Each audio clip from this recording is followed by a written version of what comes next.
홍다통통. 화적대들은 한 줄로 길게 늘어서 그의 뒤를 따라갔다.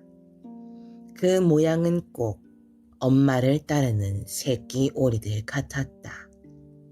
허생이 지나치게 당당하게 구는 것이 왠지 미심쩍었던 화적대들은 언제라도 도망칠 준비를 하려는 듯 엉덩이를 뒤로 쭉 빼고 걸어갔다. 허생은 강아지만한 자물쇠를 열고는 곶감 문을 좌우로 활짝 열면서 등불을 들어 비춰주었다. 구렁이가 몸을 잔뜩 움츠리고 서려 있는 것처럼 보이는 그 10만 냥의 돈이 곶감 안에서 희미한 불빛에 거무스름하게 드러났다. 그것은 세상 사람들이 다 좋아하고 부러워하고 귀히 여기는 돈. 보배라기보다는 하도 더미가 크고 수요가 많아 차라리 무슨 괴물처럼 무섭기도 하고 지겹게까지 보이는 돈이었다. 화적대 두목은 둥덩산같이 많은 돈에 기가 질렸는지 잠시 멍하니 서 있었다. 그러나 곧 뒤를 돌아보며 부하들에게 명령을 내렸다. 들어가서 쉴 수 있는 양껏 치고 나오너라. 명령을 들은 부하들은 손에 들었던 식칼이며 몽둥이며 창을 다 내던지고는 한꺼번에 곶감 안으로 우르르 뛰어 들어갔다. 그 모양이 마치 사막을 헤매던 목마른 사람이 시원한 샘물을 발견한 것과 같았다. 20여 명쯤 되는 화적들은 저마다 큼직큼직한 전대를 열고 한 냥씩 엮어놓은 돈을 마구 집어넣었다. 그러느라고 서로 밀치고 비벼대고 짓거리고 나무라고 야단 법석이 났다. 그들은 많은 돈을 마음껏 가져가는 데만 정신이 팔려 옆에서 무슨 일이 일어난다 해도 모를 지경이었다. 이럴 때 만일 곶감 문을 닫아버리고 밖에서 자물쇠를 찰칵 잠가버리면 화적들은 그야말로 도관에 든 쥐일 테고 허생은 관원을 불러 그들을 몽땅 다 잡을 수도 있었을 것이다. 그러나 허생은 조용히 등불을 비춰주며 화적들이 돈을 지고 나오기만을 기다릴 따름이었다. 이윽고 화적들은 하나 둘씩 전대를 걸머쥐고 낑낑대며 곶감 밖으로 걸어 나오기 시작했다. 돈에 욕심이 난 화적들은 전대에 담아 걸머진 돈으로 만족하지 못하고 허리에도 돈꾸러미를 여러 냥씩 차고 있었다. 한 냥씩 묶어놓은 끈이 풀려 좌르르 쇳소리를 내며 쏟아지기도 하고 돈꾸러미에 눌려 일어서지도 못한 채 바닥에 주저앉아 낑낑거리는 사람도 있었다. 아무튼 화적들은 모두 한 짐씩을 지고 곶감 밖으로 나왔다. 그래도 곶감의 돈은 별로 줄어든 것 같지 않았다. 허생은 곶감 문을 닫고 자물쇠를 잠근 다음 마당에 즐비하게 주저앉아 있는 화적대를 바라보았다. 은은한 달빛을 받아 화적들이 짊어진 돈꾸러미들이 반짝거리며 빛났다. 끈이 풀려 땅 위에 쏟아진 돈들은 바닷가 모래사장의 조개 껍데기처럼 아름다워 보였다. 곳간에서 마당까지는 겨우 20-30보에 불과하건만 욕심을 낸 나머지 돈을 너무 많이 지고 나온 화적들은 돈의 무게에 눌려 서 있지도 못하고 덜썩덜썩 주저앉아 있었다. 화적들은 돈 무게에 몸을 지탱하지 못할 뿐 아니라 돈의 정신 또한 팔려 저희들이 화적이라는 사실까지도 잊어버렸다. 마당에 내동댕이 쳐놓은 시칼이며 몽둥이, 창 등의 무기는 실상 돈보다도 더 소중하게 챙기고 목숨같이 조심하여 간수해야 할 것들이었다. 그러나 그들은 무기에는 전혀 신경조차 쓰지 않았다. 그런 그들이 어떻게 무사히 돈을 가져갈 수 있단 말인가. 딱한 생각이 들었던지 화적대의 두목도 우두커니 부하들을 바라보고 있을 뿐이었다. 그런 부하들을 거느린 자기 스스로가 부끄럽고 한심했을 것이다. 저렇게 어리석은 자들을 부하라고 데리고 다닌다는 것은 화적으로서도 면목이 서지 않는 일이었다. 화적 두목은 입맛을 다실 뿐 아무 말이 없었다. 잠시 후 허생이 침묵을 깨고 물었다. 모두 몇 명인가? 한 20명? 그렇다면 한 명 앞에 많이 졌어야 50냥. 더는 못 졌을 것이니 도합 1000냥이로구나. 겨우 돈 1000냥을 가져갈 거면서 10만 냥을 다 내놓으라고 큰 소리를 친 것이냐? 말이나 소를 몇 마리 끌고 왔으면 그래도 10,000냥쯤은 가지고 갈 수 있었을 터인데 무슨 요량이 그렇게 없고 담보는 또 왜 그렇게 작으냐? 그러고도 네가 두목이란 말이냐? 화적대의 두목은 고개를 떨구고 말없이 서 있다가 벼랑간 들고 있던 칼을 버리고 무릎을 꿇고 꿇어 앉았다. 큰 어른을 몰라 배웠습니다. 살려주십시오, 마마.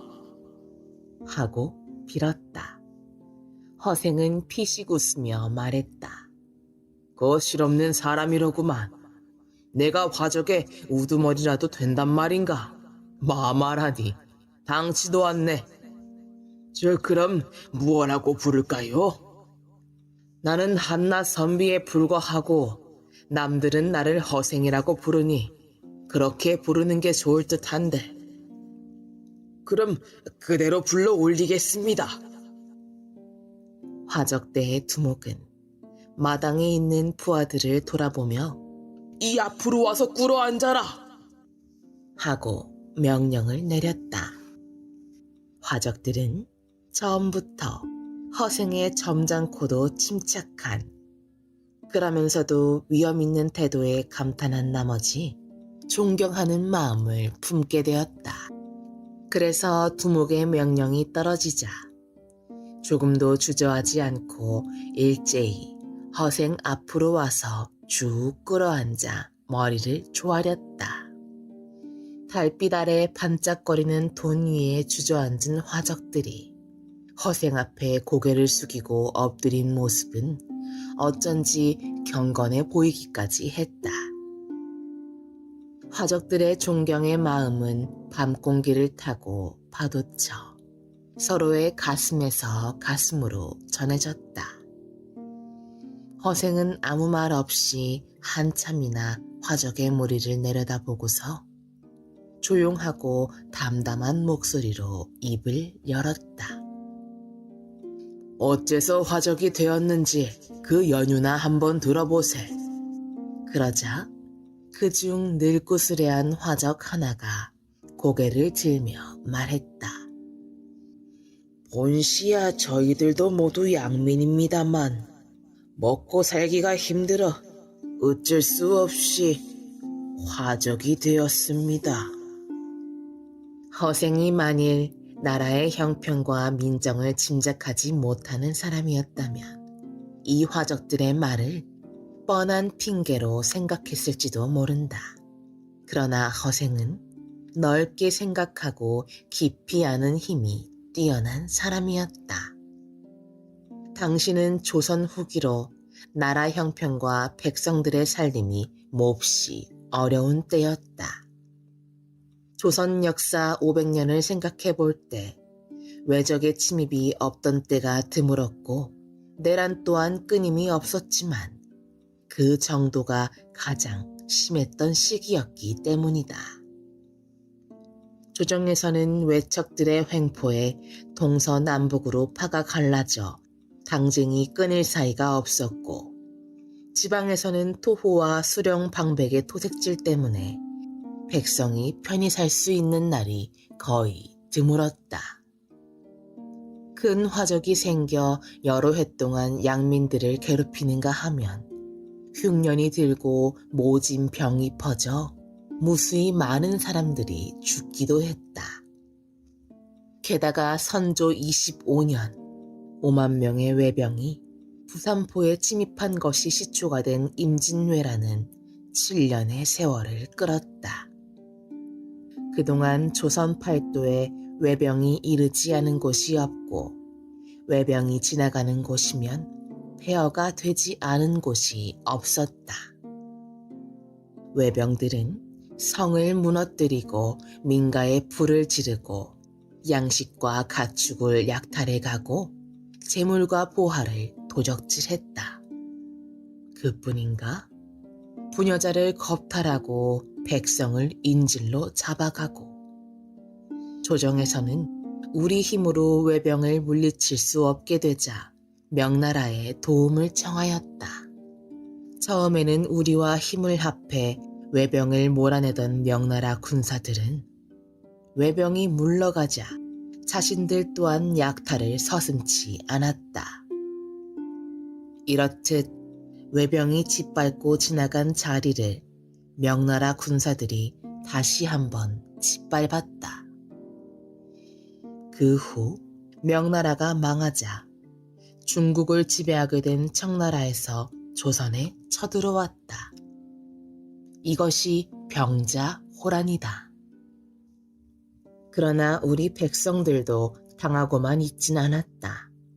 모두 힘을 합해 함께 일어선 것이다. 임진왜란이나 병자호란 같은 외적의 침입을 그 승리로 장식할 수 있었던 것은 자기의 목숨을 아까워하지 않고 용감하게 싸운 일반 백성들 덕분이었다. 이순신 장군은 거북선을 만들어 외나라의 수군을 전멸시켰다. 뒤이어 병자호란을 치른 조선은 마치 큰 병을 앓고 난 사람처럼 여기저기 그 흔적이 남았다. 장정들은 전쟁터에 나가 죽었고, 외병에게 사로잡혀서 외나라로 끌려간 사람도 적지 않았다. 집과 성곽은 다 무너져 버리고 논밭은 황폐해졌다. 망가진 땅을 갈고자 해도 말과 소가 없었다. 먹을 곡식도 입을 옷도 당연히 턱없이 부족했다. 이렇게 나라 전체가 큰 병을 앓고 있는데도 조정에서는 당파 싸움이 날로 심해졌다. 양반네들의 권력 다툼 속에서 백성들은 살기가 어려워졌다. 임진왜란이 끝난 이후 그 70여 년 동안 이렇듯 안팎으로 국난과 재앙이 끊이지 않았다. 하지만 위태위태한 생활 속에서도 백성들은 강한 생명력을 잃지 않았다. 그들은 전쟁의 흔적이 그대로 남아있는 땅을 갈고 그 위에 씨앗을 뿌리며 새로운 보금자리를 꾸몄다. 그렇게 애를 쓴 보람도 없이 외적들의 침입은 끊이지 않았고 2, 3년씩 흉년이 들기 예사였다. 백성들은 나날이 먹고 살기가 힘들어졌다. 어쩌다 풍년이 든다 해도 양반들이 소장료다 뭐다 해서 다 거두어 가버리고 화적들마저 날뛰는 통에 생활은 점점 더 힘들어졌다. 그것뿐인가? 불행은 때를 지어 온다고 몹쓸 병이 돌기 시작하여 여러 사람이 목숨을 잃었다. 가뜩이나 굶주린 데다가 병마와 싸우자니 사람들은 속수무책으로 죽어갈 수밖에 없었다. 여기저기에서 곡성이 끊이지 않았고 눈물이 마를 날은 없었다. 떠돌아다니는 사람들이 늘어나자 화적과 거렁뱅이도 늘어났다. 가난과 배고픔 그리고 피냄새로 가득한 세상을 어떻게든 살아가자니 그 길밖에는 없었기 때문이리라. 배가 고파 화적이 되었다는 사람들에게 허생은 아무 말도 할 수 없었다. 한참 동안 물끄러미 그들을 바라보던 허생이 드디어 입을 열었다. 그렇다면 지금부터라도 살 집이 있고 붙일 땅이 있고 농사에서 거둔 것을 빼앗기지 않고 배불리 먹을 수만 있다면 도로 선량한 백성으로 돌아가겠는가? 그 말에 화적들은 마치 기다리기라도 했다는 듯이 동시에 대답했다. 그야 당연하지요. 당연히 돌아가고 말고요. 그럴 수만 있다면 얼마나 좋겠습니까? 우리 같은 놈들이 그런 세상을 볼 날이 있을까요? 화적들은 앞다투어 자기들의 생각을 다 털어놓았다. 그대의 생각은 어떤가? 허생은 화적 두목에게 물었다. 저라고 별 다르겠습니까? 저도 본래는 농군이었는데 살기가 힘들다 보니 여기까지 온 것뿐입니다. 그 처음에는 혼자 다녔지요. 그러다 배가 하나씩 둘씩 늘어가고 제가 힘께나 쓴다고 해서 그저 그것 때문에 두목 노릇을 하게 된 것입니다. 저도 다시 농군이 되는 게 소원입니다. 밝은 날을 피하여 한밤에 돌아다니면서 남의 재물을 빼앗고 본의 아니게 인명을 살상하고 언제 죽을지 모르는 목숨을 부지하며 살아가는 것에도 이제 신물이 납니다. 붙일 땅이 있고 살 집만 있다면 기꺼이 그렇게 살지요. 세상에 그보다 더한 호강이 어디에 있겠습니까? 두목의 진심 어린 말에 허생도 가슴이 뭉클해졌다. 화적들도 새로운 삶에 대한 희망과 감격 때문인지 물기 어린 그들의 눈망울은 달빛을 받아 더욱 아름답게 빛났다. 자세히 이야기를 듣고 보니 두목도 본바탕은 아주 선량한 일반 백성이었다. 그 선량한 사람이 다만 시절을 잘못 만나 나쁜 짓을 하고 있을 뿐이라는 것을 허생은 한눈에 알아볼 수 있었던 것이다. 화적의 말을 듣고 잠시 생각에 잠겼던 허생은 다시 여럿을 향하여 물었다. 모두들 이 두목과 생각이 같은가? 화적들의 대답 소리가 우렁찼다. 그렇다면 아까 이야기한 대로 살 집과 붙일 땅을 마련해 주겠네. 농사에서 거둔 것을 빼앗기지 않고 배불리 먹을 수 있고 양반 상놈의 구별이 없는 곳. 저 혼자만 편안히 앉아서 남을 부려먹으려 드는 사람이 없으며 항시 평화로운 그런 곳을 내 알려줄 테니 나를 따르겠는가? 그것은 놀라운 이야기였다. 늘 굶주리고 빼앗기며 살았던 사람들에게는 천국으로 들어가라는 말과 마찬가지였다.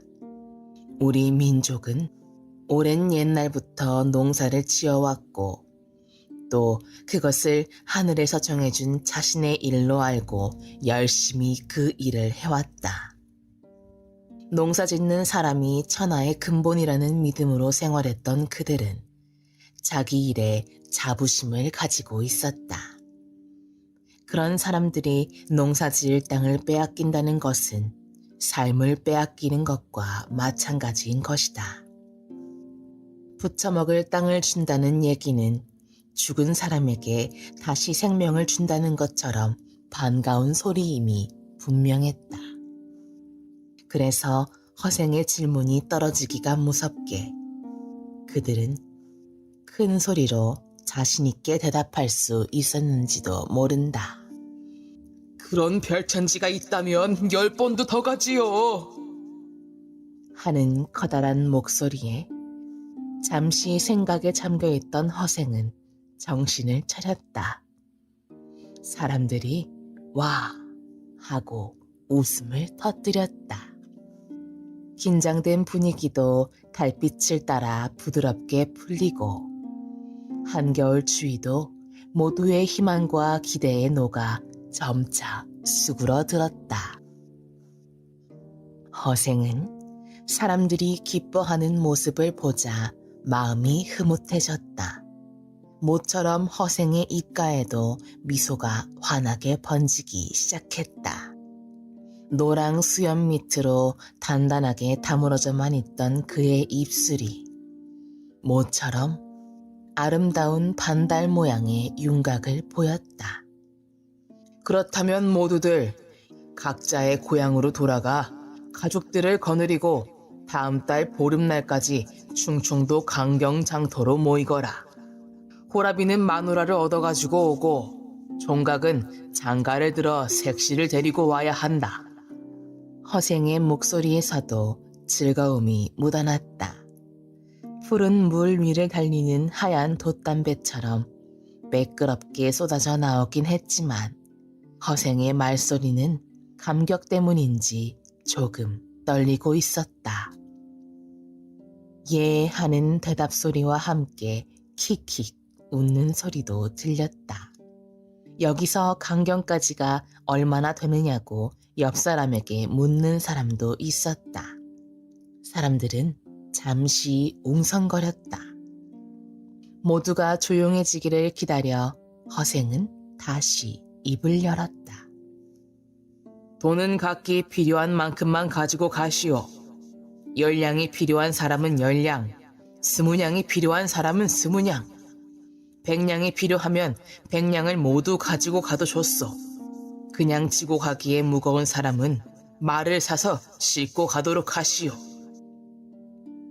허생의 말투는 어느새 하십시오, 하시오 하고 공대로 변했다. 또 여기 왔던 사람이 아니더라도 누구든지 오고 싶어 하는 사람이 있거든 많이 데리고 오시오. 저 화적도 상관이 없습니까? 한 사람이 불쑥 그렇게 묻자 몇몇 사람이 키득키득 웃음을 터뜨렸다. 서당에 옹기종기 모여 처음 글을 배우는 아이들처럼 다들 즐거운 기분이 되었다. 허생이 그 질문에 미처 대답하기도 전에 누군가 되받아쳤다. 참내 그러는 저는 화적놈 아니든가? 또 한 번 웃음이 터져나왔다. 물론 화적이어도 상관없습니다. 그러나 편안하게 앉아서 남이나 불어먹으려 드는 게으름뱅이나 찌부러진 양반 나부랭이들은 데려오지 않는 것이 좋지 않을까 싶은데. 허생의 부탁이었다. 사람들은 양반은 데려오라고 해도 안 데려올 것이라며 수군거렸다. 허생은 강선달을 시켜 술과 음식을 내오게 하여 여러 사람들을 배불리 먹게 한 후 그들이 가지고 온 무기를 거두고 제각각 필요한 만큼의 돈을 주어 보냈다. 이런 한바탕의 난리가 벌어진 것도 모르고 밭갓 사랑에서 자고 있던 먹새가 그제야 눈을 비비며 나오다가 돈을 지고 가는 사람들을 붙잡고 승강이를 했다. 도둑이야! 도둑! 나가는 사람들의 바짓가랑이를 붙잡고 늘어지며 먹새가 큰 소리로 외치자 사람들은 영문을 몰라 먹새를 물끄러미 바라보았다. 먹새는 나가는 사람들 앞을 막고 고래고래 소리쳤다. 먹새 이 녀석 아직 잠이 덜 깼구나. 허생이 핀잔을 주자 영문을 모르는 먹새는 뒷머리를 벅벅 긁으며 눈만 꿈뻑꿈뻑했다. 화적들과 허생은 밝아오는 아침해와 함께 하하하 즐거운 웃음을 웃었다. 팔려온 여인. 다음 날 허생은 2만 냥을 한양 다방골 변진사에게로 보냈다. 만냥빚을 반드시 본전의 곱절로 갚겠다는 약속도 한 적이 없고 누가 그러라고 시킨 것도 아니었다. 하지만 허생은 당장 그렇게 많은 돈이 필요한 것도 아닌데다 변진사의 도움으로 10만 냥을 벌 수 있게 되었던 터라 그렇게 한 것이다. 그러고는 1만 냥을 떼어 강선달에게 주었다.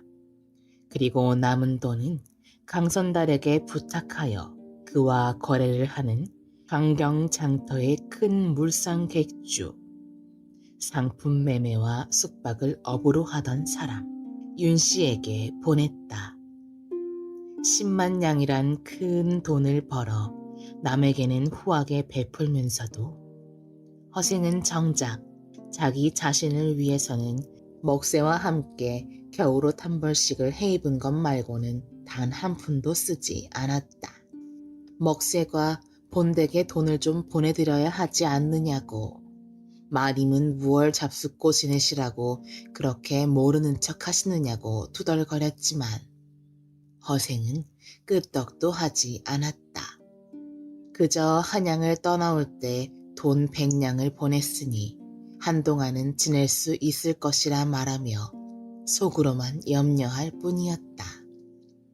양반네들의 등살에 살 수 없게 된 가난한 사람들은 양반네들의 등살에 살 수가 없게 된 가난한 사람들을 살기 좋은 고장으로 데려가 준다는 소문이 안성읍에 퍼지기 시작하자 많은 사람들이 허생을 찾아왔다.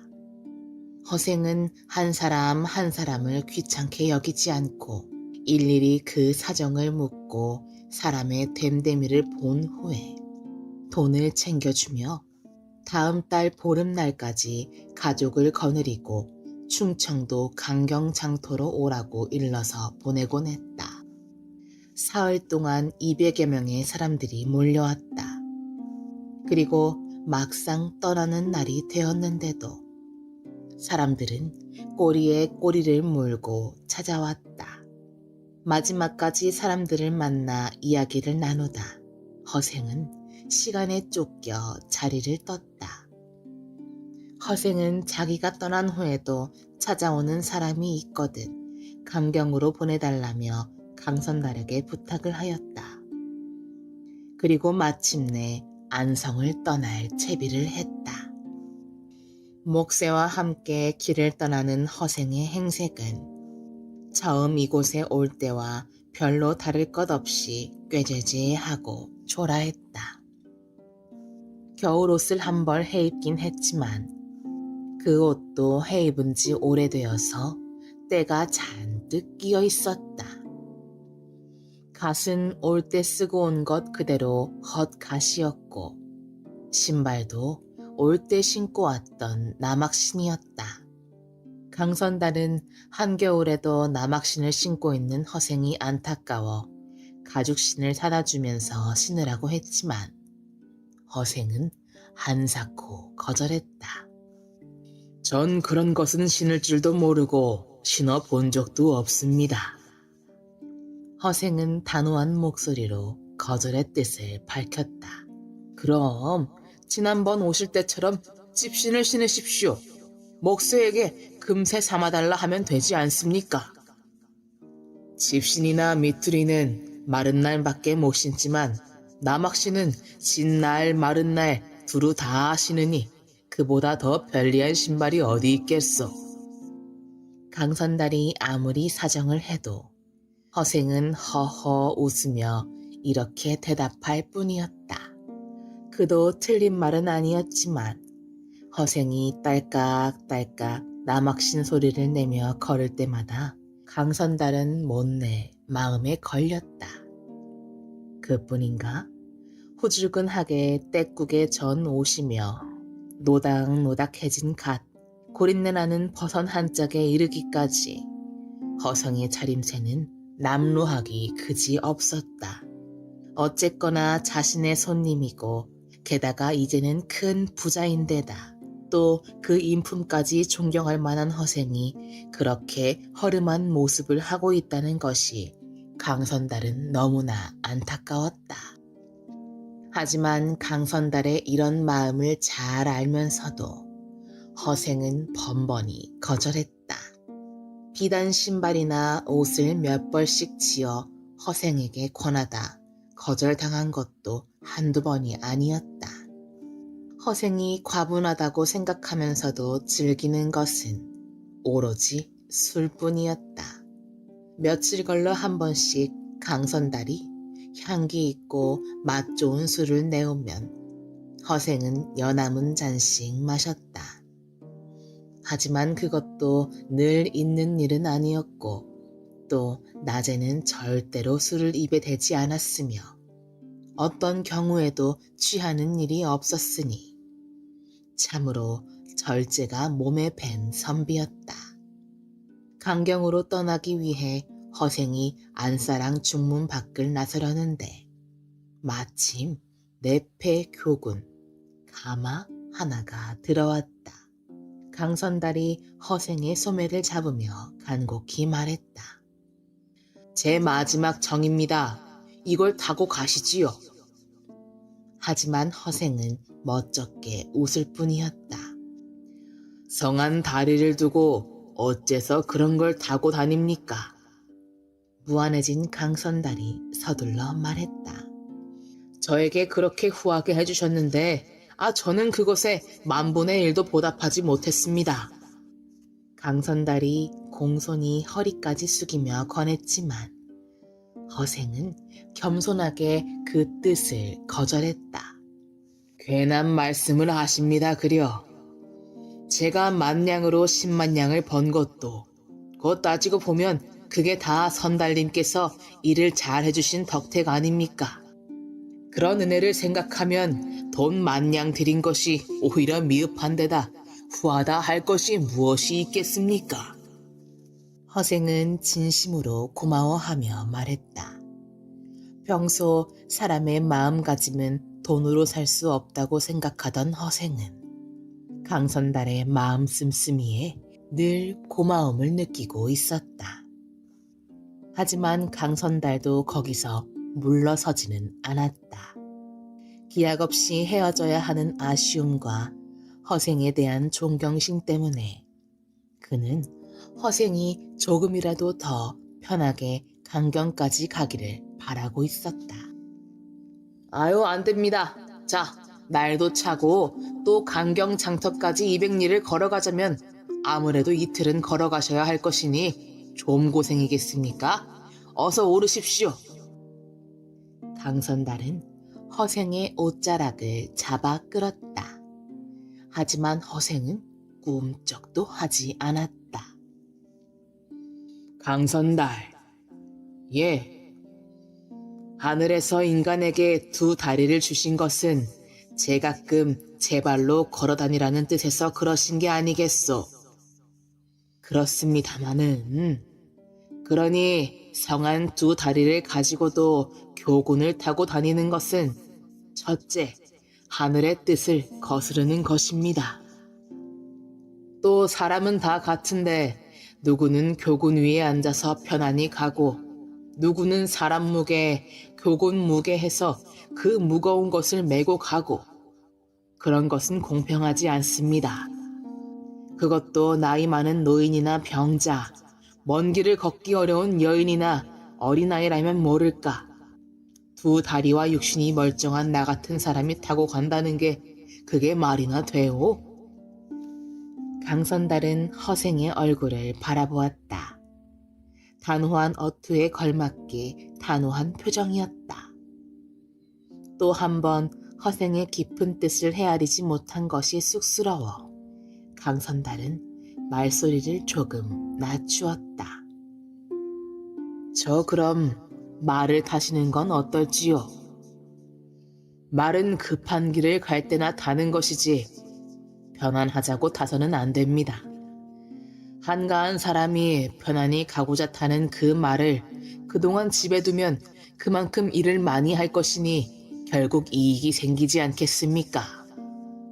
게다가 말을 타자면 반드시 마부가 있어야 하니 말을 타는 것도 사람을 타는 것과 다를 바 없습니다.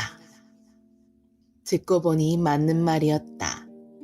한 가지 일에서도 국가의 경제를 생각하고 다른 사람이라 자기보다 신분이 낮은 사람을 소중히 여길 줄 아는 허생은 군자 가운데 군자였다.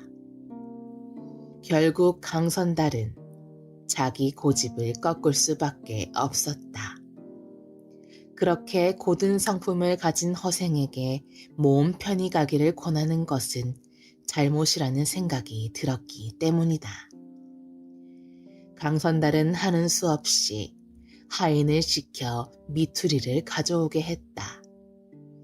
200리 길을 남학신을 신고 갈 수야 있겠습니까?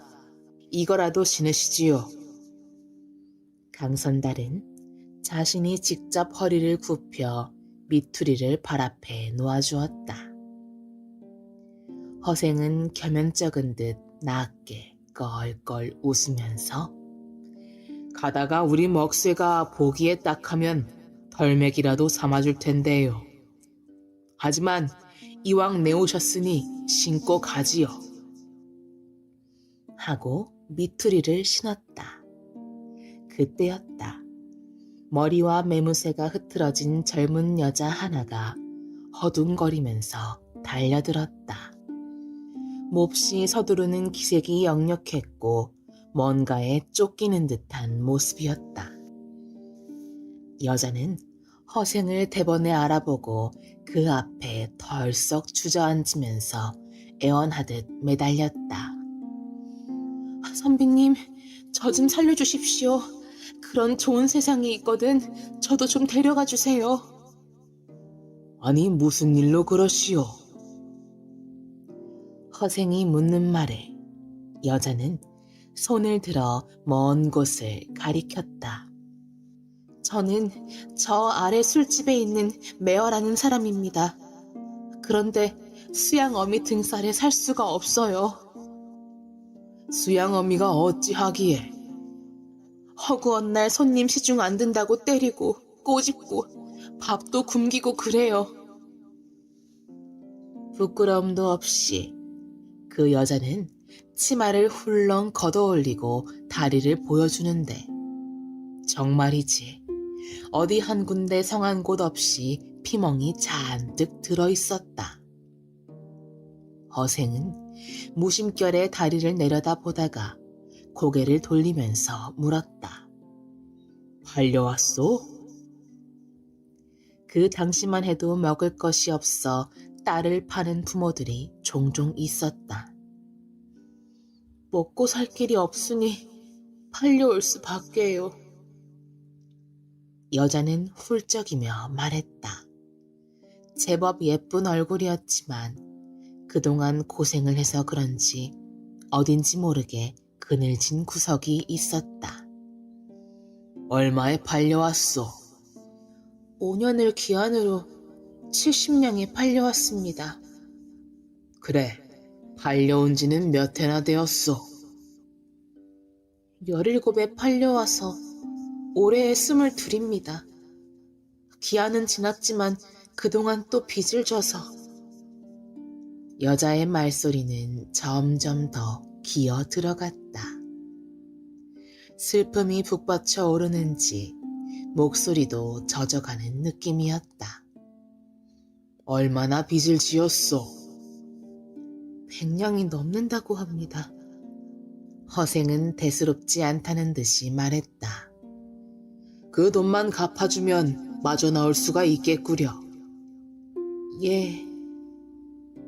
허생은 멍하니 보고 서 있던 강선달에게 말했다.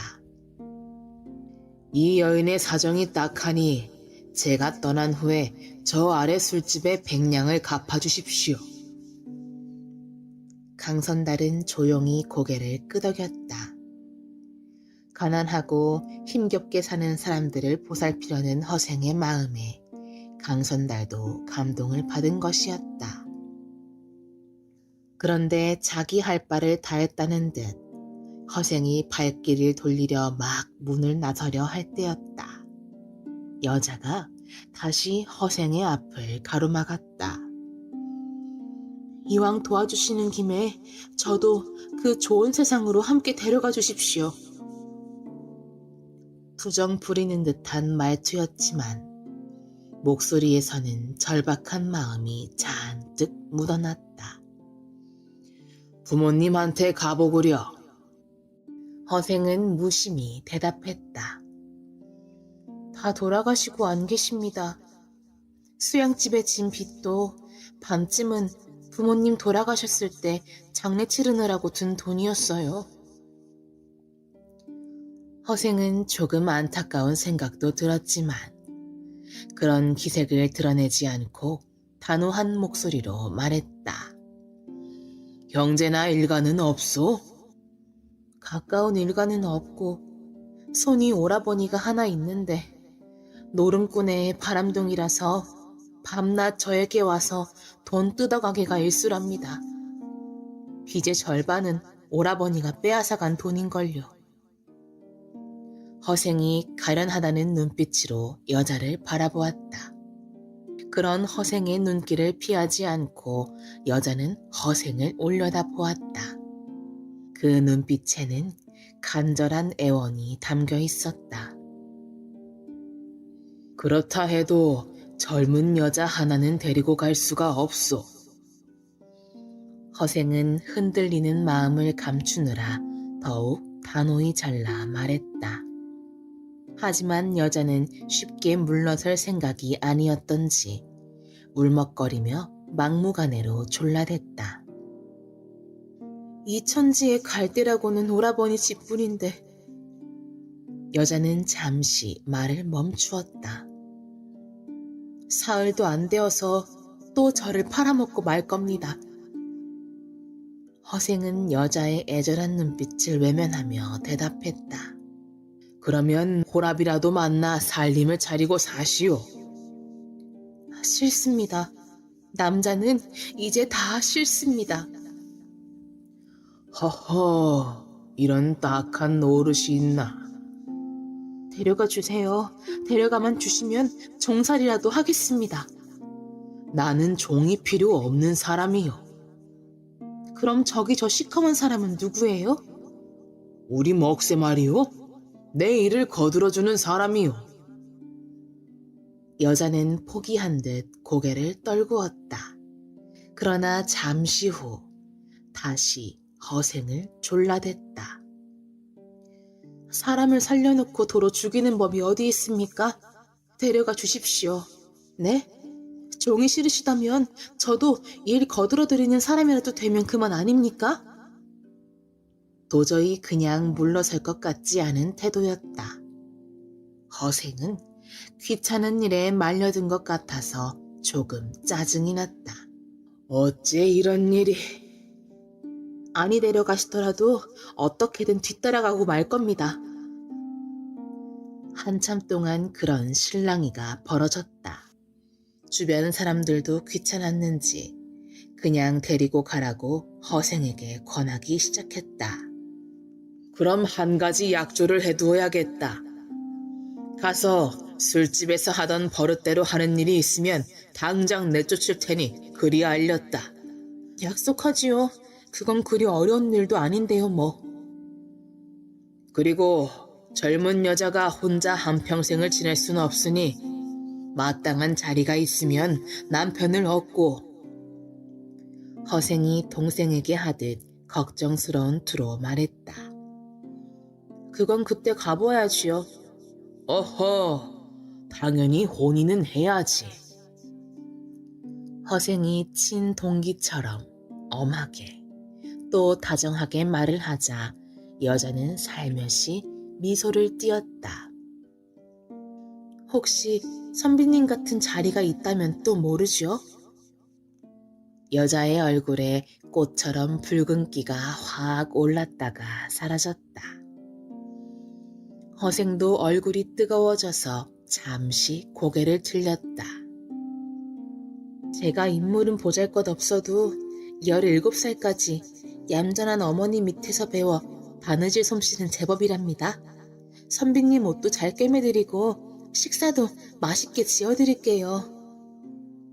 보통 내기가 아닌 여자와의 입씨름이 돈 10만 냥을 벌어들이는 일보다 더 힘이 드는지 허생은 진땀을 빼며 당황해하는 기색이 역력했다. 그래서 받자던 다짐은 제대로 받지도 못하고 그냥 함께 길을 떠나고 말았다.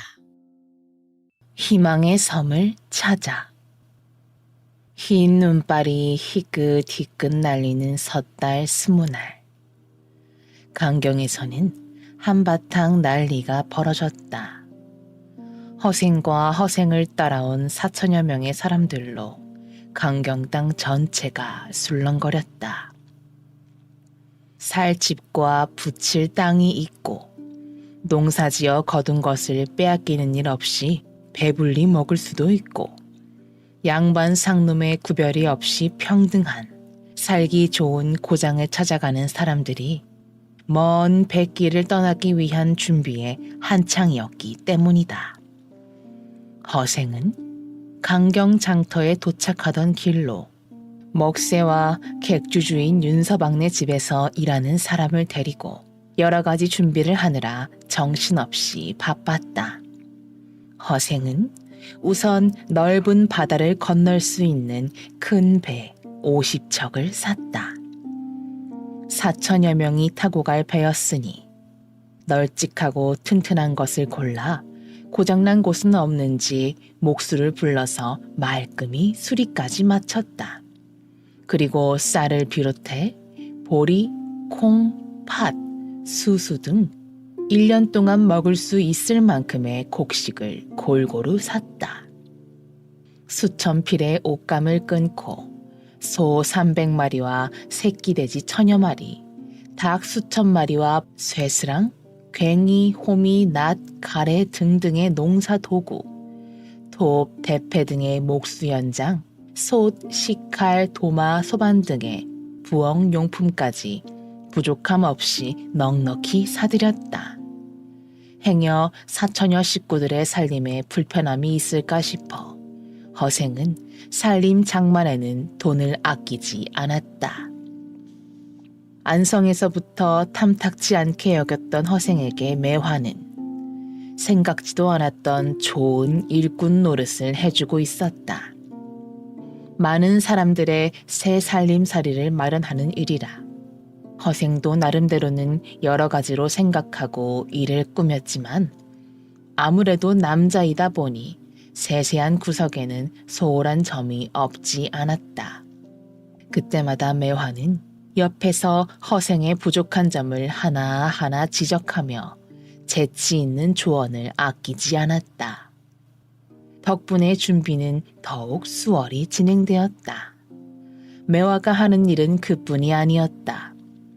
허생을 돌보는 일에는 더욱 열심이라서 어찌나 찬찬하고 알뜰한지 보는 사람마다 혀를 내두를 정도였다. 끼니 때가 되면 반드시 행주치마를 두르고 객주집 부엌에 들어가 허생의 밥상을 직접 자기 손으로 차렸다. 어떻게 알았는지 허생이 좋아하는 음식을 곧잘 차려와 허생을 즐겁게 해주었다. 허생은 밥은 좀 진 것을 좋아하고 고기나 생선은 아예 입에 대지 않으며 깍두기와 장을 좋아했는데 매화는 그런 허생의 식성을 금세 알아차렸다. 허생이 담백한 맛을 즐겨한다는 것을 눈치채고 그렇게 알아서 식사를 준비해 주니 허생으로서는 여간 고마운 일이 아니었다.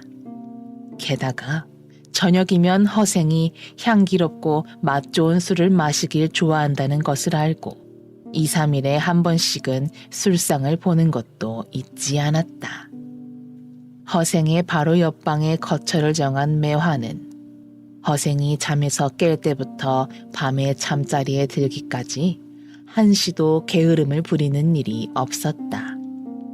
제때 앞으로 나서고 물러설 줄 알아서 입안의 혀처럼 극진히 허생의 시중을 들어주었다. 처음에 데리고 올 때는 어딘가 찜찜한 구석이 없지 않았으나 이렇게 넉넉히 한 사람 몫을 하고도 남으니 허생은 매화에 대해 고마운 마음과 대견한 마음을 가지게 되었다. 워낙 허생에게 잘해주는 터라 객주 주인 윤서방 집에서는 매화가 허생의 소첩인가 해서 아시니 마니미니 하고 불렀다. 그 이야기를 들은 먹쇠가 펄쩍 뛰어 윤서방네 사람들의 오해는 풀렸지만 한번 떠돌기 시작한 소문은 엎질러진 물과 같아서 다시 주워 담기는 힘들었다. 먹쇠가 이리저리 뛰어다니며 해명을 하는 데 비해 허생은 아무런 신경도 쓰지 않았다. 먹쇠가 소문에 대해 걱정을 하자 허생은 담담하게 이야기했다. 언젠가 시간이 지나면 진실은 다 밝혀지는 법이다. 네가 아무리 뛰어다니며 설명을 해도 이 말이란 놈이 발보다 빨라서 더욱 퍼져나갈 뿐인 게야. 그러니 그저 가만히 기다리거라. 약속한 날이 가까워지자 점점 더 많은 사람들이 모여들었다. 단 두 사람의 호적한 가족이 있는가 하면 조부모, 부모, 형제 아이들까지 모두 10명이 넘는 가족도 있었다. 각양각색인 가족들이었지만 새로운 땅, 낙원을 찾게 되리라는 소망이 그들을 하나로 묶어 놓아서인지 다들 표정은 한결같았다. 가난에 찌들어 광채를 잃어가던 눈빛도 다시 초롱초롱해졌고 행복에 대한 꿈으로 얼굴 표정들도 밝아졌다. 아이들의 해맑은 웃음을 볼 때마다 허생은 일하는 보람을 느끼며 더욱 바삐 이곳저곳을 뛰어다녔다. 허생은 자신의 가족을 맞아들이듯 한 가족 한 가족 맞아들여 임시로 방을 빌려들게 했다. 10가족 중 한 사람을 뽑아 연락의 임무를 맡기고 불편한 점이나 필요한 물품들을 전달하게 했다. 그 사람들은 14장이라 불렀다. 14장이란 10가족을 맡아 거느리고 보살펴주는 사람이란 뜻이다. 그리고 10명의 14장을 모아 또 1명의 104장을 뽑았다. 그렇게 해서 허생의 밑에는 10명의 104장이 있었고 104장 밑에는 또 각각 10명씩의 14장이 있었다. 그리고 14장 밑에는 10가족이 있었다. 이와 같이 무리를 지어 놓았기 때문에 허생은 연락할 일이 있을 때마다 처녀 가족을 일일이 부르거나 찾아다니지 않아도 되었다. 10명의 백사장에게 전하면 거기 모인 모든 가족에게 즉시 전달이 되었다. 또 이와 반대로 어느 14장 밑에 있는 가족 중 누가 아파서 약이 필요하다거나 누가 곧 아기를 낳을 것 같으니 산파와 쌀, 미역 등이 있어야 한다는 이야기, 마지막으로 부부가 함께 고향에 작별 인사를 하러 다녀오겠다는 이야기들도 14장을 통해 쉽게 허생에게 전해졌다. 14장 제도는 쉽게 서로의 필요사항을 파악할 수 있는 편리한 제도였다.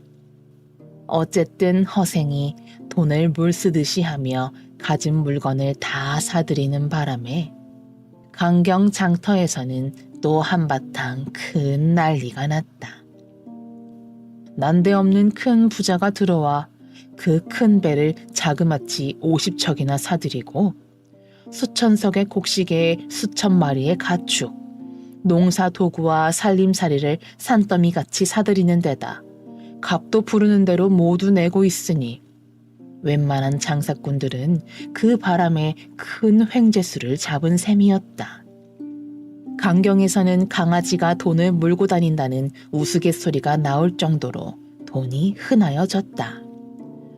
아무리 강경장터가 크다고는 하지만 이렇게 세월이 좋고 모든 것이 풍성하기는 처음이었다. 하지만 이것이 어찌된 영문인지 아는 사람은 아무도 없었다. 그저 한양의 어떤 부자가 돈은 많고 할 일은 없어서 심심풀이 장난을 하느라고 그런다는 소문만 심심찮게 돌았다. 그뿐만이 아니었다. 오래지 않아 정도령이 계룡산 신도내에 도읍을 정하게 되었는데 지금 그 준비로 이렇게 떠들썩하다 하기도 했고 그 큰 배를 타고 남해 바다에 있는 신조선으로 실어갈 물건들이라 하기도 했다. 또 어떤 사람들은 내년에 또 호란이 난다는데 아마도 한양 양반들이 지리산으로 피난해 갈 채비를 하는 모양이라고 입방아를 찧었다. 이렇게 별별 소문이 다 떠돌더니만 얼마 후에는 헉수룩한 사람들이 이불 보퉁이와 옷 보따리들을 들고 지고 이고 꾸역꾸역 몰려들었다. 꼬리를 물고 자꾸만 모여드는 사람들은 다들 혼자가 아니요.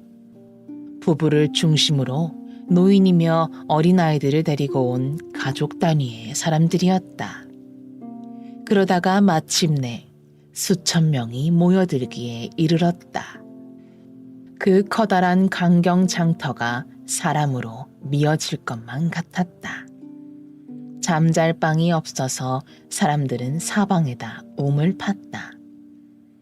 강경지방 사람들은 무슨 변고가 난 것이라고 불안해하며 구석구석에서 수군덕거렸다.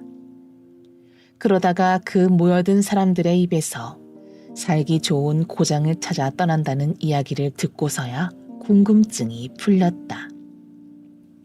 살 집이 있고 붙일 땅이 있고 농사에서 거둔 것을 빼앗기지 않고 배불리 먹을 수 있는 낙원을 찾아가는 중에 여러 가지 필요한 물건을 사는 것이라는 말을 듣고 사람들은 깜짝 놀랐다. 반신반의하는 사람도 없지 않았다. 세상에 그런 곳이 어디 있느냐며 이러쿵 저러쿵 말이 많았다. 빼앗기고 굶주리는 것에 익숙해진 사람들은 그런 땅이 있으리라고는 도저히 상상조차 할 수 없었다. 그러는 중에 드디어 출발할 때가 가까워 왔다. 배 50척 가운데 20척에는 곡식을 싣고 다른 10척에는 소와 돼지와 닭 등의 가축과 여러 가지 살림 도구를 실었다. 그리고 나머지 20척에는 사람을 태울 참이었다.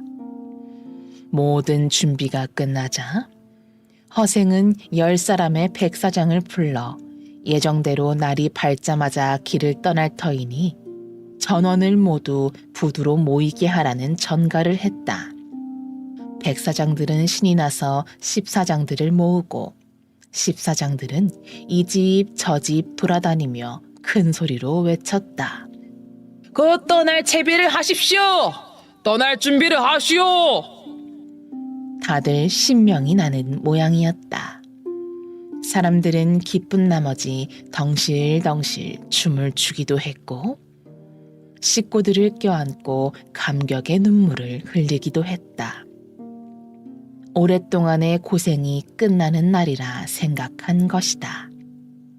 드디어 다음 날 아침 차가운 바닷바람이 불어오는 가운데 4천여 명의 사람들이 우르르 부둣가에 모였다. 모두들 희망에 부풀어서 추운 줄도 몰랐다. 바다 저편에서 흐린 하늘을 뚫고 떠오르는 태양처럼 사람들의 얼굴에는 새로운 희망과 기대, 밝고 환한 웃음이 떠올랐다. 그런 사람들의 모습을 보면서 허생도 소풍 가는 어린애처럼 마음이 들뜨고 흥분이 되는 것을 느꼈다. 날이 흐릿해지더니 이윽고 굵은 눈발이 하나 둘씩 떨어지기 시작했다. 올해 들어 처음 내리는 눈이었다. 첫눈은 누구에게나 반가운 것. 내리는 눈발 속을 모두 강아지처럼 뛰어다니며 즐거워했다. 손만 내밀면 잡을 수 있는 눈송이처럼 행복한 미래도 금세 잡힐 듯 했다. 쏟아져 내리는 눈발과 함께 사람들의 마음에 행복이 한 겹 두 겹 쌓였다. 4천여 명이 가는 앞길을 축복하는 듯 상서로운 눈이었다. 떠나는 사람 4천여 명, 구경하러 모인 강경 사람 수천 명이 그 넓은 강경 부두를 모두 뒤덮었다. 눈발이 더 많은지 사람들이 더 많은지를 알 수가 없을 정도였다. 차가운 한겨울 바닷바람이었지만 모두의 가슴속이 뜨거운 때문인지 추운 줄도 몰랐다. 떠나는 사람들은 각기 14장이 지휘하는 대로 10가족씩 한 무더기가 되어 따로 모여서서 배에 오를 차례가 오기를 기다렸다. 자칫 잘못해서 혹시 못 떠나고 남게 되지는 않을까 두려운 나머지 사람들은 함부로 자리를 떠나지 않았다. 그러나 먼저 배에 오르려고 다투는 일은 없었다. 비록 그들은 팔도 각처에서 모인 남남이었지만 탐욕스러운 양반네들 밑에서 굶주리며 같은 운명의 길을 걸어온 사람들이었다. 그래서 어느새 서로 서로의 마음을 이해하고 의지하게 된 것이다. 그런 사람들의 모습을 보며 허생은 뿌듯한 미소를 지었다. 비록 그 미소가 노랑 수염에 가려 잘 보이지는 않았지만 허생은 여전히 낡아빠진 갓과 꾀재재한 옷에 남학신을 신고 이리저리 부산스럽게 돌아다녔다. 사람들의 흥분과 희망이 전염되어서인지 그도 덩달아 활기차 보였다. 허생을 오늘에야 처음 보는 구경꾼들은 모두 그 보잘것없는 겉모습에 다시 한번 놀랐다. 저렇게 조그만 사람이야? 아니 그 부자라던데 참 이상하네. 정말 저 사람이 부자일까? 내가 보기엔 가난해도 보통 가난한 게 아닌 것 같은데.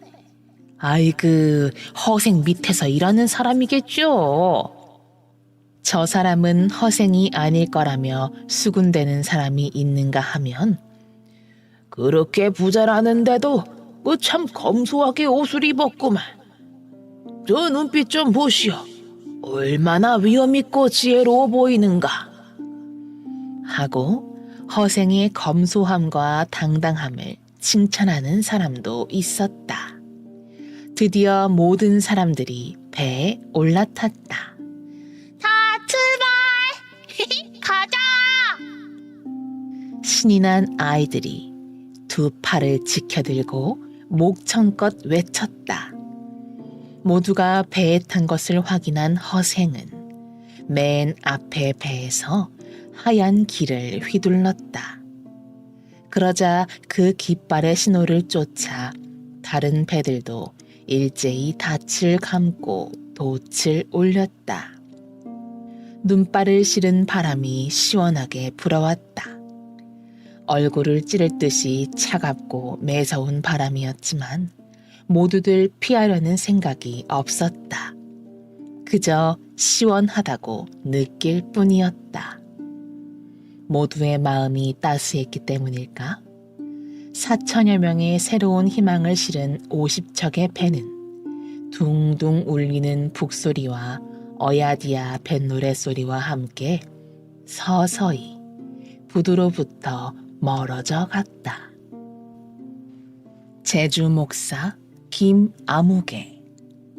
제주 목사 김아무개는 부임하여 온 지 3년 동안 한 일이라고는 돈 있는 백성에게 없는 죄를 만들어 씌워 붙잡아다 가두고는 두들겨 패고 재물을 빼앗아 자기 재산을 늘린 것뿐이었다. 그것 말고 한 일을 굳이 또 들자면 아녀자들 중에서 얼굴이 좀 예쁘다 싶으면 데려가 함께 어울려 노는 것 정도랄까? 이 두 가지 밖에는 제주 목사 3년에 아무것도 한 일이 없었다. 물론 송사라는 것이 아주 없는 것은 아니었다. 그러나 을에 뒷줄로 돈을 많이 먹이는 놈이 이기고 아무리 잘했다 하더라도 뒷줄로 돈을 쓰지 않으면 죄를 뒤집어 쓰기 일쑤였다. 어쨌거나 제주 목사가 다스리는 동원에서는 툭 하면 니놈 죄는 내게 있느니라. 하는 호령과 더불어 퍽퍽 곤장치는 소리가 들려오곤 했다.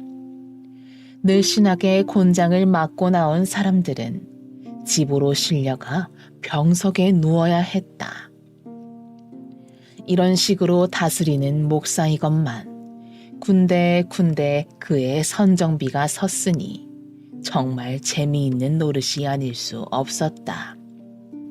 물론 이 모든 것은 송삼복이라는 이방이 제주 목사와 짝짝꿍이 되어서 한 일이었다. 송삼복이라는 이방은 몸집이 조망만 얼굴이 족제비상으로 생긴 목사의 신복이었다.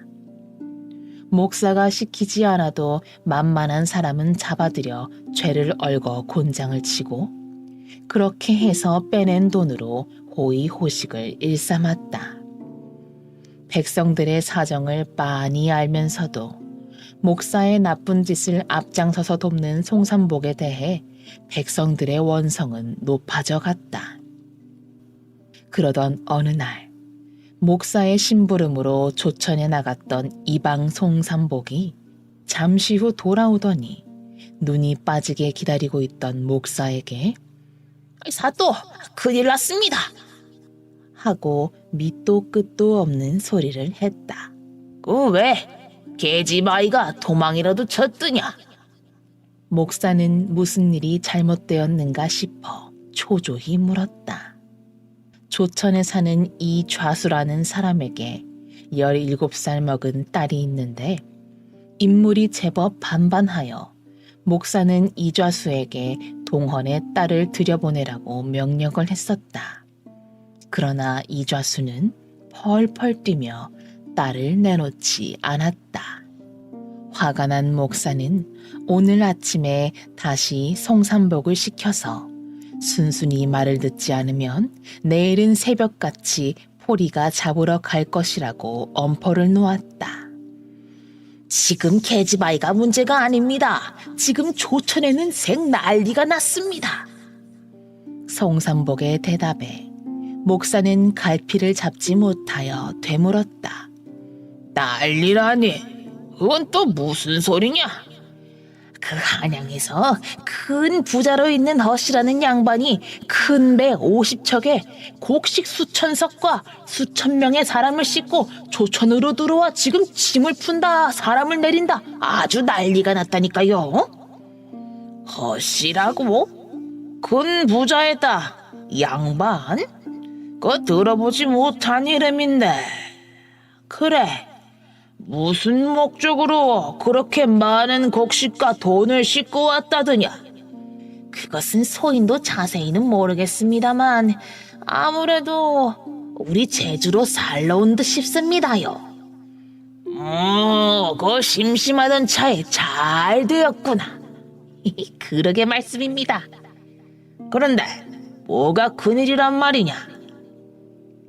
그것이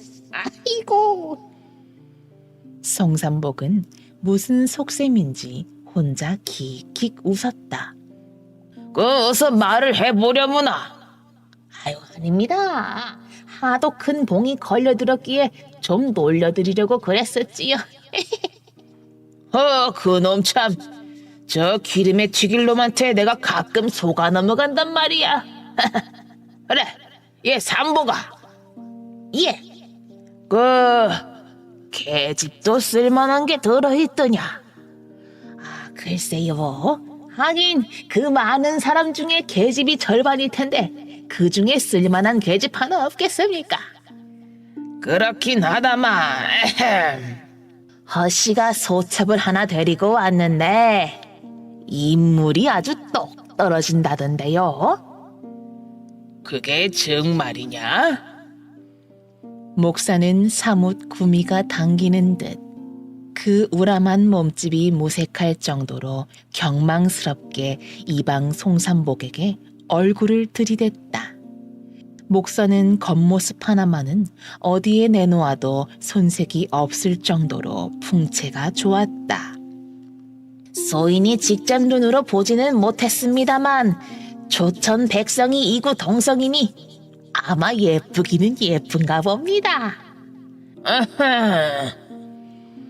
목사는 눈을 개슴츠레 뜨고 징그러운 웃음을 지으며 연방 고개를 끄덕였다. 허씨는 그물 안에 든 고기니 곧 쉽게 주물러 짤 방법을 생각하거라. 하지만 말이야, 생일날 잘 먹자고 이래를 굶겠느냐? 그 이좌수의 딸은 어떻게 되었느냐? 그것은 아무래도 보리가 나가야 할 것 같습니다. 영영 안 되겠던? 참내 자기를 죽이고 데려가라고 하던데요. 그렇다면 내일 보리를 불어보내라. 고얀 놈이지 지가 어딜. 내가 제주 목사 3년에 하고 싶은 노릇을 못 해본 일이 없다. 이좌수 따위가 다 무엇이냐. 아비와 딸년을 다 잡아 대령해라. 잡아다 아비는 옥으로, 딸년은 별당으로. 알겠지? 예. 에잉, 오늘 저녁에는 무슨 일이 있어도 이좌수의 딸년을 불러들이려고 했건만. 이방이 이야기한 대로 그 시간 조천에서는 50척 배에 싣고 온 물건을 풀고 사람이 내리고 하느라 완전히 난리가 났다. 내린 사람들은 서둘러 우물 파기 시작했다. 강경 장터와는 달라서 이곳 조천에는 당분간이 남아 묵을 방이 없었다. 다행히 제주는 기후가 온화하여 정월인데도 밭에 무배추가 푸르고 무성한 채 있는 곳이라 추워서 못 견딜 염려는 없었다. 짐 푸는 대로, 사람들 내리는 대로, 우물 파는 대로 분주히 왔다 갔다 하던 허생은 잠시 무언가를 생각하더니 갑자기 마을을 향하여 천천히 걸어 들어갔다. 뒷짐을 지고 여전히 그 굽 달아빠진 남학신을 딸깍거리면서 그가 마을로 들어간 것은 무엇보다도 먼저 바닥 사람을 사귀면서 민정을 살펴야 했기 때문이다. 딱히 갈 곳을 정하지 않고 마을로 들어간 허생은 이곳 저곳을 돌아다니다가 웬 울음소리를 들었다. 처음에는 초상집인가 하였으나 초상집 울음소리와는 좀 달랐다. 허생은 걸음을 멈추고 귀를 기울였다. 가족인 듯 싶은 서너 사람이 어우러져 함께 울고 있었다. 아이고 분하고 원통한지고 그놈이 그 몹쓸 놈이 필경을 내 딸 자식을 이런 넋두리를 하면서 슬프게 흐느끼는 한 늙은이의 목소리가 허생의 귀에 들어왔다. 허생은 주저하지 않고 그 집 앞으로 가서 섰다. 이리 오너라. 커다란 목소리로 몇 번을 부르자 울음소리가 그치는 듯 싶더니 머리가 허연 노인이 나왔다. 한 70쯤 되었을까? 허술한 집과 마찬가지로 옷차림도 허술했지만 어딘지 모르게 품위가 있고 점잖았다. 노인은 진정되지 않는 울음 끝을 누르며 퉁명스럽게 그 누구요? 하고 책망하듯 물었다. 그러면서 알량한 노랑수염이 성깃성깃한 얼굴이며 5자가 넘을까 말까 한 키, 낡아 빠진 갓에 거친 무명옷, 굽다른 나막신을 신은 손님의 몰골을 위아래로 훑어보았다. 허생은 공손히 인사를 했다. 주인이신가요? 예, 그렇소만. 무슨 일입니까? 저는 허생이라고 합니다만. 허씨라면... 노인은 의외라는 듯이 허생을 다시 한번 위아래로 훑어보았다. 일전에 많은 사람들을 데리고 이 조천으로 왔다는 그 허씨 말입니까? 성가셔하던 눈치와 퉁명스러운 말투가 조금 가시는 듯했다. 예, 그렇습니다. 우연히 이 앞을 지나가다가 댁에서 심상치 않은 곡성이 들리기에 무슨 원통한 일을 당하신 게 아닌가 싶어 잠시 들러보았습니다. 남의 댁 일에 이런 참견을 하는 것이 좀 주제넘긴 합니다만 그저 호기심에서 실례를 좀 할까 합니다. 무슨 사연이라도 있는지요?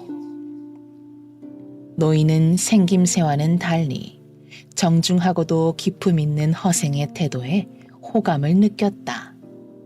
한양에서 내려온 큰 부자요. 양반인데다가 50척의 큰 배에 수천 명의 사람을 싣고 와 조천을 한바탕 뒤흔들었다는 얘기에 볼성 사나운 사람인 줄 알았는데 뜻밖에도 예의 바르고 위엄이 있는 것에 꽤나 놀란 눈치였다. 허생의 이름을 듣고 노인의 태도가 훨씬 부드러워지기는 했지만 그래도 무슨 까닭인지 쉽게 입을 열려고 하지는 않았다. 굳이 아시려고 할 것까진 없습니다. 즐거움은 나누면 배가 되고 근심 걱정은 나누면 반이 된다고 하지 않습니까? 노인께 이루어오면 이루었지 해는 끼치지 않을 테니 부디 말씀해 주십시오. 노인은 잠시 무엇을 생각하는 듯 하더니 허생을 방 안으로 이끌었다. 누추하지만 잠시 들어오시지요. 두 사람은 방으로 들어가 자리를 청하고 앉아 새롭게 자신들을 소개했다. 저는 이 좌수라고 합니다. 저는 허생입니다. 동성명을 한 후에 이 좌수가 이야기를 꺼냈다. 슬픔이 잔뜩 묻어있는 목소리였다. 제가 젊어서 슬아의 혈육이 없다가 50이 넘어서 자식 하나를 낳았는데 그 아이의 나이가 올해 17살이 되었습니다. 부모된 사람으로서 자식 귀여워하지 않을 사람이 있을까마는 제게는 특별한 딸 자식이지요. 그런데 그 제주 목사가 그 어린 것을 자기에게 바치라는 것이요. 이좌수의 눈이 촉촉하게 젖어들고 있었다. 그 얼굴에는 딸에 대한 사랑과 그 딸을 빼앗아가려는 사람에 대한 분노, 딸을 지켜주지 못하는 아버지로서의 허탈감 등이 그대로 나타나 있었다. 허생은 그런 이좌수의 모습을 보면서 쓸쓸함을 느꼈다.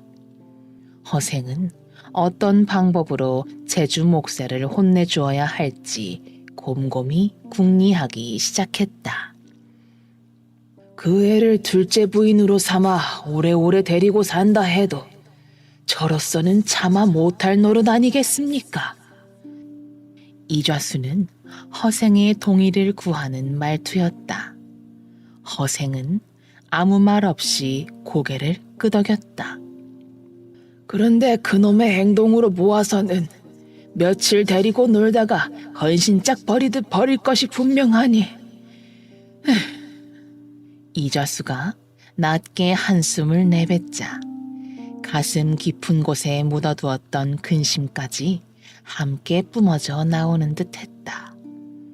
허생은 안타까운 마음으로 이좌수를 바라보았다. 하지만 강한 자와 약한 자가 너무나 분명하니 힘없는 저로서는 딸을 지킬 방법이 없군요. 이렇게 원통하고 분한 일이 또 있겠습니까? 70평생에 제주 목사를 수십 명 치렀고 그중에 나쁜 목사도 많이 보았소마는 이번 김가놈 같은 놈은 처음이요. 그 말 끝에 이좌수는 그동안 제주 목사가 한 일을 낱낱이 이야기했다. 남의 집 여자를 빼앗아다가 놀이개로 삼는 것은 물론이고 돈 좀 있는 사람이라 하면 무조건 잡아다가 없는 죄를 만들어 씌워 매질을 하고 돈을 빼앗은 일 등 갖가지 못된 행실을 자세히 예를 들어가며 이야기했다. 말없이 이야기를 듣고 있던 허생은 이좌수의 말이 끝나기를 기다렸다가 말했다. 지방 관리들의 복종에 대해서는 일찍이 한양에서도 익히 들었습니다. 하지만 지금 그 말씀을 들으니 이 제주 목사보다 더 악랄한 목사는 있을 수 없을 것만 같군요. 이좌수가 조용히 동의를 나타냈다. 그러니 이곳을 떠날 형편도 못 되고 어찌해야 좋을지 모르겠습니다. 이좌수의 목소리에 배어난 절망의 무게가 허생의 가슴을 짓눌렀다. 허생은 이좌수에게 다가앉아 손을 꼭 잡았다. 제가 비록 힘은 없지만 한번 나서 보지요. 이좌수는 귀가 번쩍 뜨인 두 눈을 둥그렇게 뜨고 허생의 눈동자를 들여다 보았다. 꿈인지 생시인지 분간이 가지 않는다는 얼굴이었다. 그렇게 한참 허생을 바라보던 이좌수는 손에 힘을 꼭 주면서 눈물을 글썽였다. 이좌수의 손을 허생도 힘주어 잡았다. 그래만 주신다면 죽어서도 이 은혜는 잊지 않겠습니다. 물기 어린 이좌수의 눈에서는 금세라도 눈물이 떨어질 것만 같았다.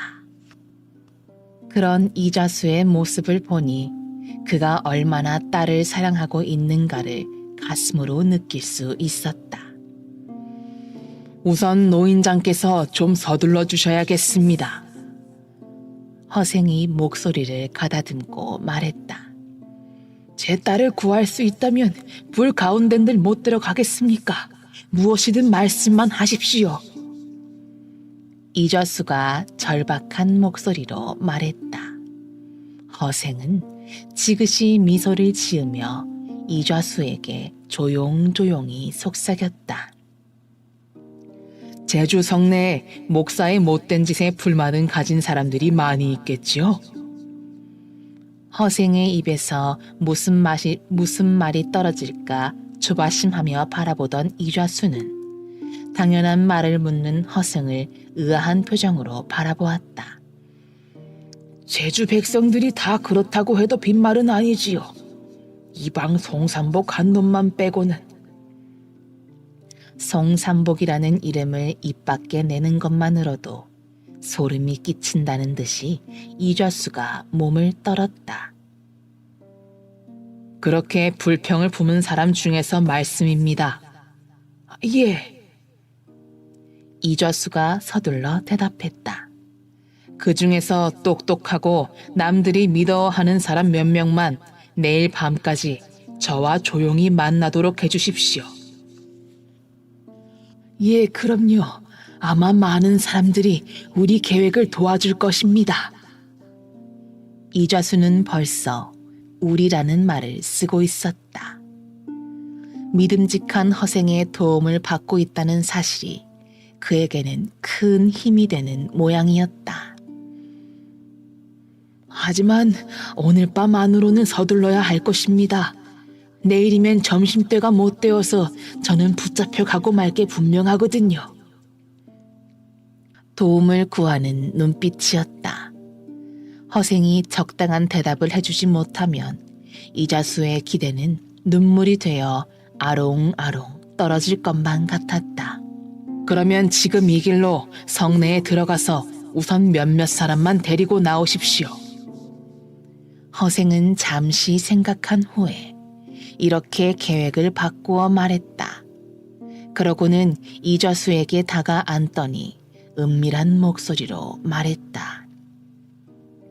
이좌수께서는 오늘 밤 늦지막이 식구들을 데리고 제 배로 피신하십시오. 허생의 믿음직스러운 말에 이좌수의 눈에는 감격 어린 눈물이 글썽하게 괴어왔다.